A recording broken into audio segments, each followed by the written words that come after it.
Do you find yourself sometimes being indecisive, not being able to take action, or just not feeling confident? Today's episode, we're going to talk about the solar plexus and how you can bring a little bit more confidence and balance to this chakra. Let's go. Welcome, ladies, to the Life Mastery for Women podcast. I'm Jen Mack, Lady of the Mind, your host. This is where we go to learn to master our life one nugget at a time. Hey ladies, it's Jen Mack, Lady of the Mind. Welcome to today's episode where I hope I am finding you with a balanced solar plexus. If your solar is not balanced, it is my intention that in today's episode I give you just one nugget of inspiration towards your transformation. We're going to talk about the solar plexus, and I'm really excited because this is my favorite. Well, no, I would say this one's my favorite, and then the throat is probably my second favorite. I just love working on these chakras because the change that happens is so quick, and it really starts to shift things because the solar plexus is the housing and the seat for confidence. And I love being confident. I haven't always been confident. But it is great when you start to work on this chakra and then you start to feel confident. From this place, you get to create anything you want because you come from this place of belief and confidence in yourself. And so then from here, you get to create what you want. You get to do things. You get to just live your life by your design, not by anybody else's. So this is what I love so much about this one particularly. And I work with my clients, and that is kind of the other part of the foundation. I'm pretty sure I've laid out 100 bricks of what I call the foundation for your spiritual growth, and confidence is one of them. Being able to use your words, use your thoughts, create that emotional state, bring balance to your life, choose what you want to experience while you're here on this planet for your spiritual journey. This is the chakra. Now, the solar plexus is the element of fire. This is where passion, this is the action of passion, because your passion comes from the heart chakra, but it's like this is where the action starts to take place. Where if you're in a job and you hate your job and you want to do something different and you want to build a business, you want to serve people in some way, you want to create something, having this foundation to stand on is the epitome of your success. This chakra. Now, they all have to be balanced because they all bring a different piece to the table, but this to me is the core. The element is fire. So you're going to know that some of the activities today to help bring balance to this chakra is going to be around fire, like candle, a bonfire, a fire in the fireplace. All of these will help you to bring balance to the chakra. Also, getting out in the sun.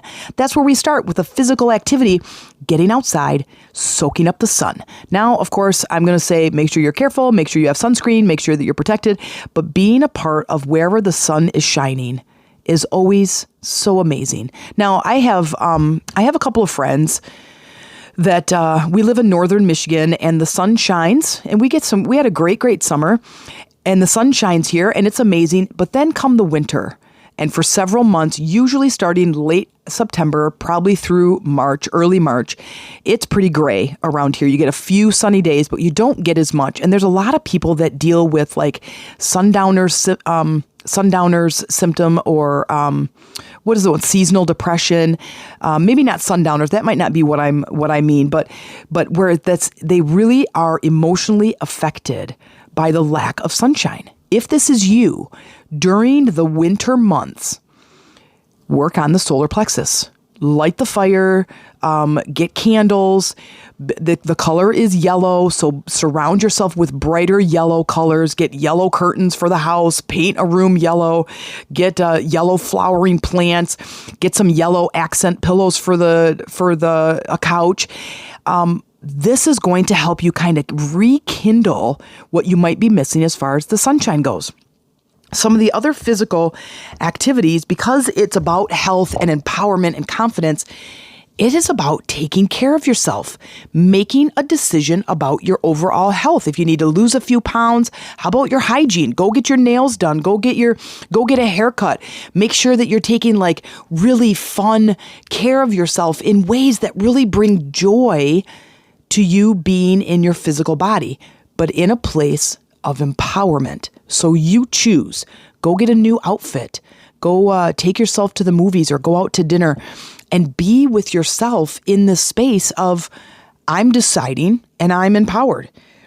Now, the next is meditation. This is where we really start our meditation practice because, and this is why, we're going to do, in all of the chakras, we do a little bit of visualizing, and all a part of that is part of an inward introspection, which is the first direction. When you're starting to look for healing, go inward. You're looking to create, go inward. You're looking for a new experience, it's inside. It's not outside of you.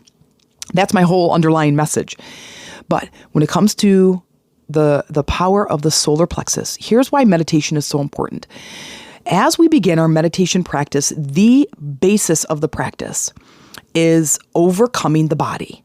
So our mind is overcoming the habitual state of the body's need to get up, to distract, to fall asleep, to get up moving, to think about something else, to make notes of what you're forgetting and what you haven't done in years.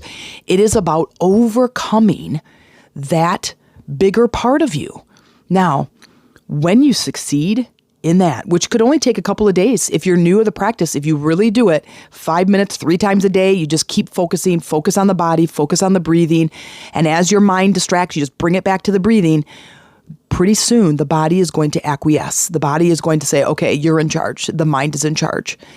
And then this level of confidence that comes from you is amazing. The level of confidence that begins to surface as you are starting to ride the wave of controlling yourself, your body, your mind, your emotions.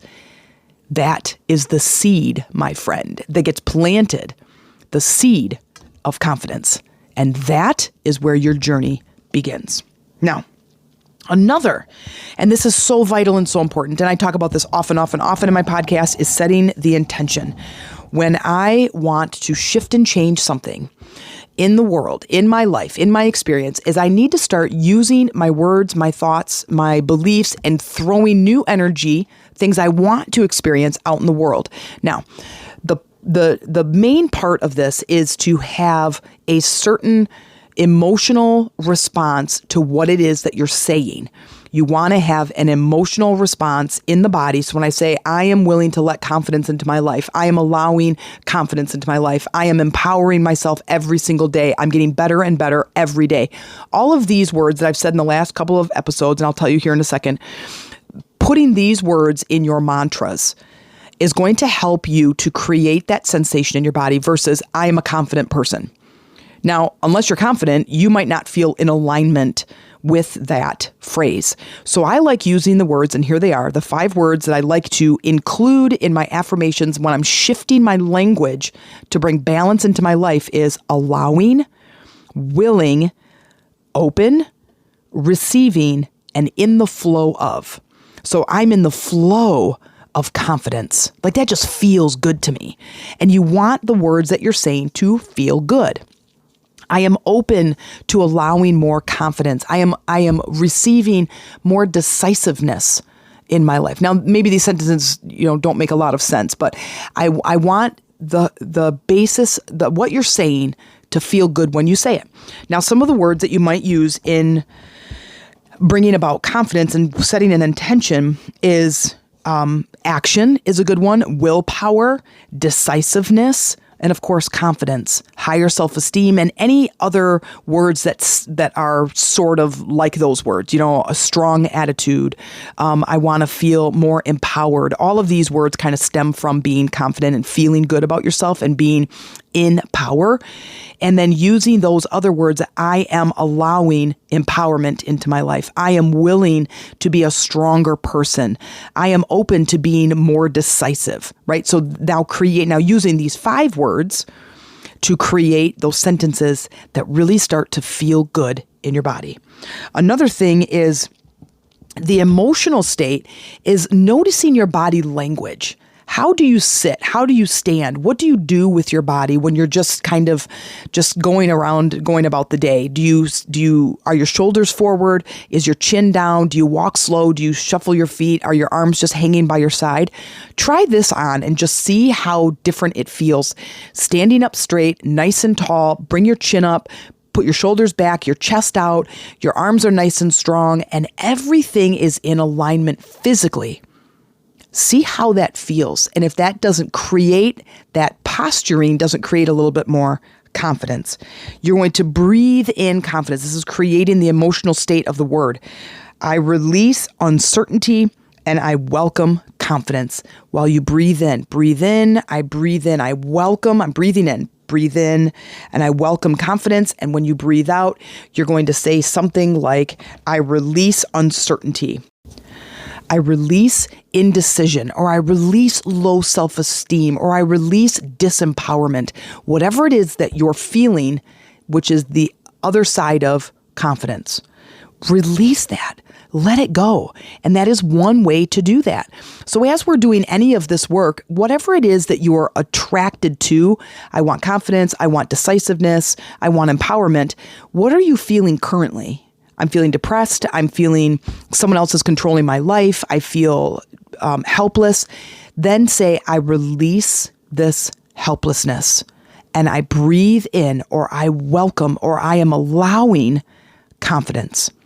So this is a time, and I think a lot of people, they don't know and truly understand the power of their words. I find so much power in the words that I use, and I do it on purpose. I practice those words. I have a limiting belief journal that I go crazy in, and I'm structuring. I'm struggling with something, and I write all the limiting beliefs down, and I pull those out, and I write new beliefs based on what those old beliefs are. And I stand up, and I put my body in a position, and I posture my body to create what I want to create, and it works. Remember, the foundation, the basis of all energy work is creating a sensation in the body. That is the work, my friends. I hope this finds you well. I hope you're going to go out and do some of these things. You know, it's more than just crystals and incense. All of those things help, but it really is the inward journey.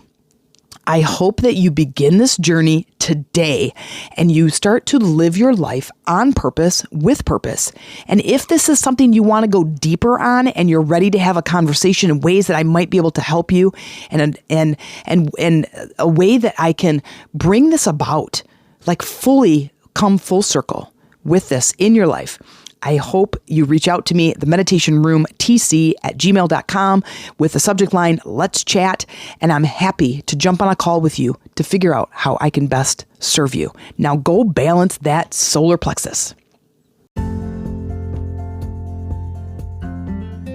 Wow, that may have felt like a lot of information in today's episode, but if you're looking for support and a deeper knowledge of what we talked about today, then let's connect. You can learn more about how I work and how you can work with me. Send me an email to themeditationroomtc@gmail.com, subject line, let's talk. And in the meantime, you can join my online Facebook community, Lady Rising, and mention that you came in through the podcast. I look forward to supporting you and connecting with you there.